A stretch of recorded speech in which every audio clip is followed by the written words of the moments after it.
El ático de la costurera. Dicen las personas de la capital de Chihuahua que la casa situada en la calle 31 está embrujada.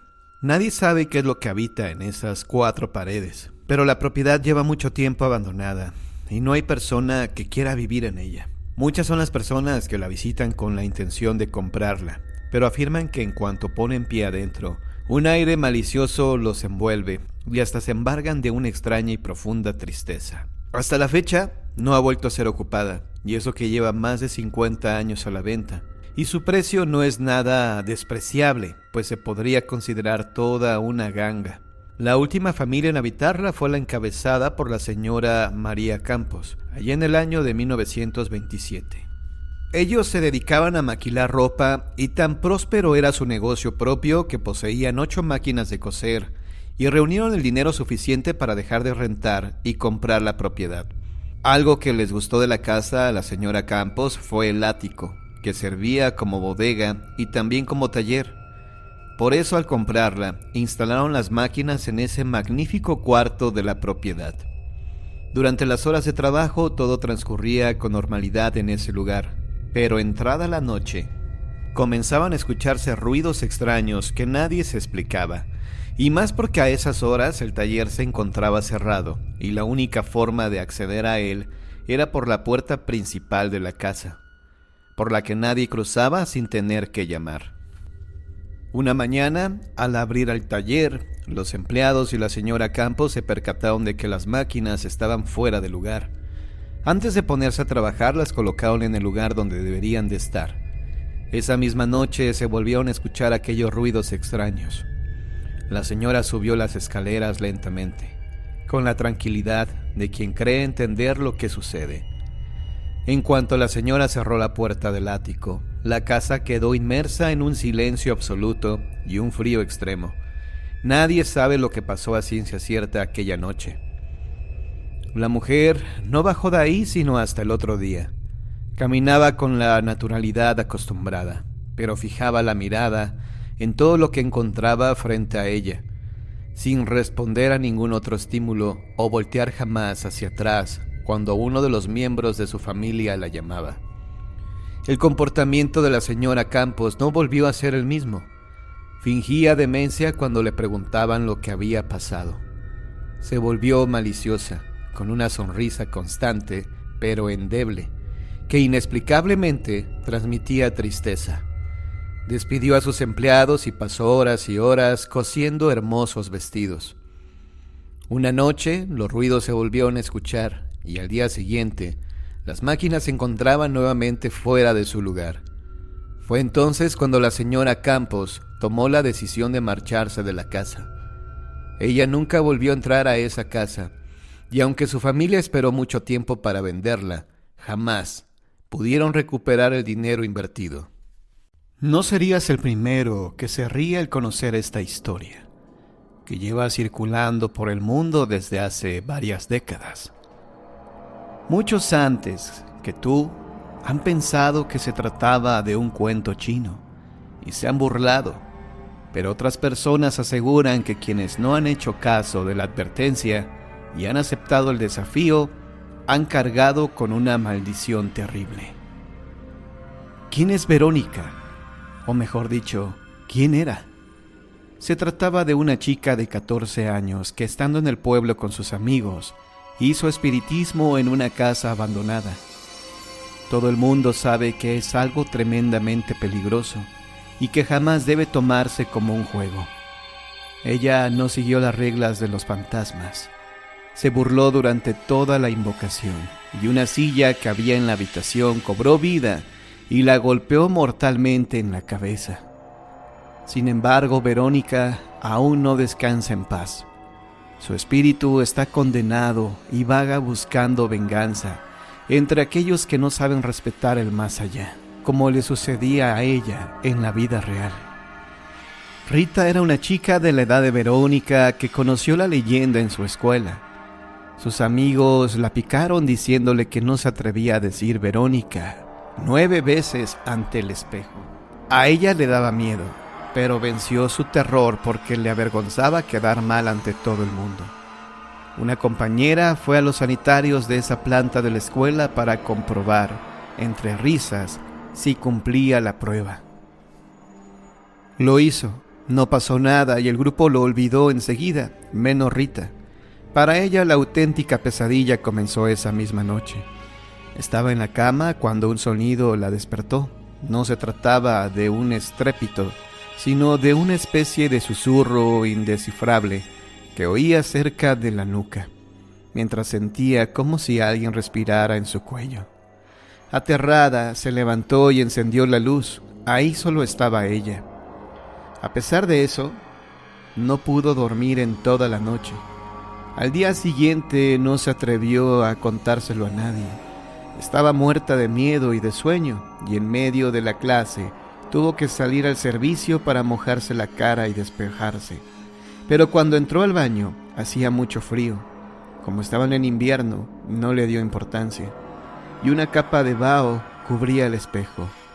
Rita lo limpió con la mano para comprobar horrorizada que tras ella había una chica que no había visto jamás, con una expresión de espanto y sangre en la cabeza.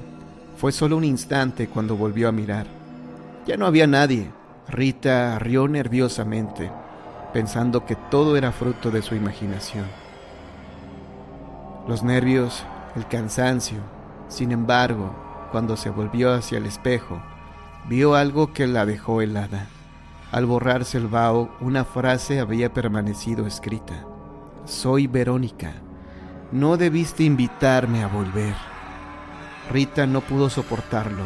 Hoy pasa sus días encerrada en un manicomio y solo habla para jurar y perjurar que el fantasma de Verónica la sigue atormentando.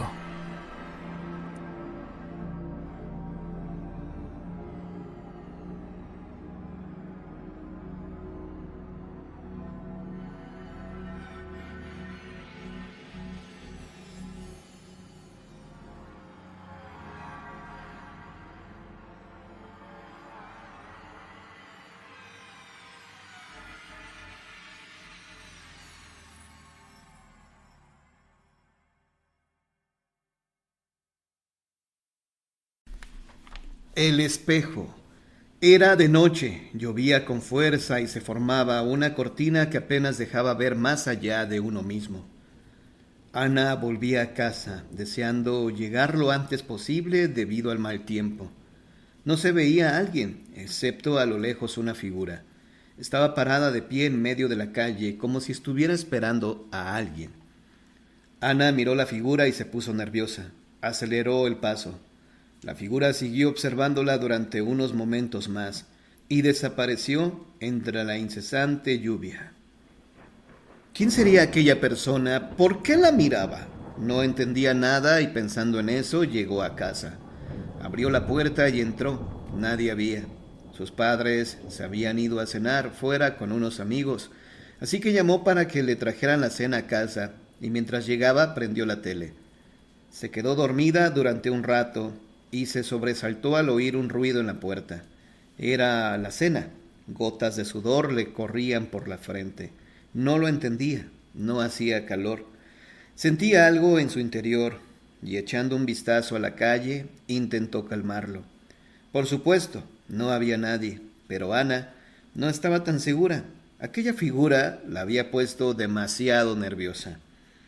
Pasaron los días y de vez en cuando, al mirar hacia atrás más de una vez, creyó verlo entre la gente. Los demás pasaban delante de él como si no existieran, y eso la impacientaba todavía más. La intranquilidad de la que era víctima no la dejaba dormir.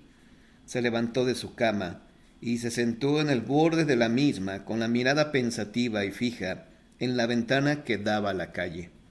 Vio pasar un camión y escuchó sonar la bocina cuando casi atropellan a un perro.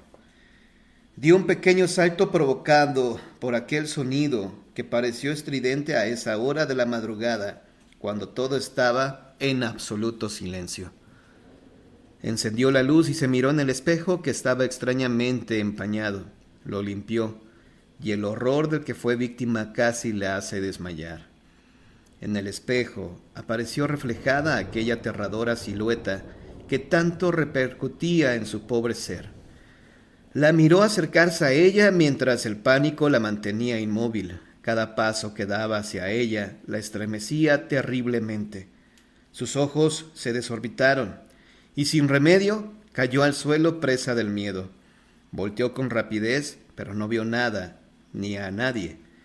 Pensó que su demencia era tanta que esas imágenes eran simples alucinaciones, pero al tratar de levantarse del suelo, una mano apresó su cuello y le impidió levantarse. La poderosa mano no la soltaba y le apretaba tanto el cuello que no podía gritar. Se sintió sofocada y volvió a desmayarse. Un dolor insoportable rondaba su cuello y creyó escuchar a lo lejos el canto de los pájaros al amanecer. ¿Todo habría sido un sueño? Se levantó de su cama, se estiró de brazos y piernas y sintió una extraña sensación de tranquilidad. Se dispuso a salir de su habitación, pero la puerta no tenía cerradura.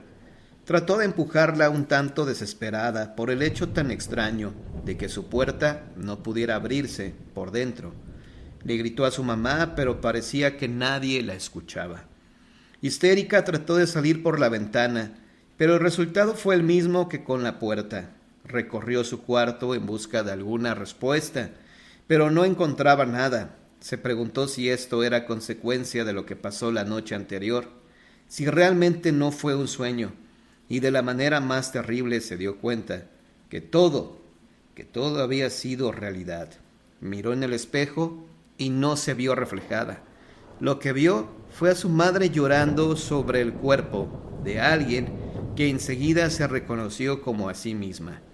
Le gritó a su madre, le gritó que no estaba muerta, que estaba del otro lado del espejo, pero todo fue inútil. Aquel extraño encerró su alma dentro del espejo y se quedó ahí para siempre.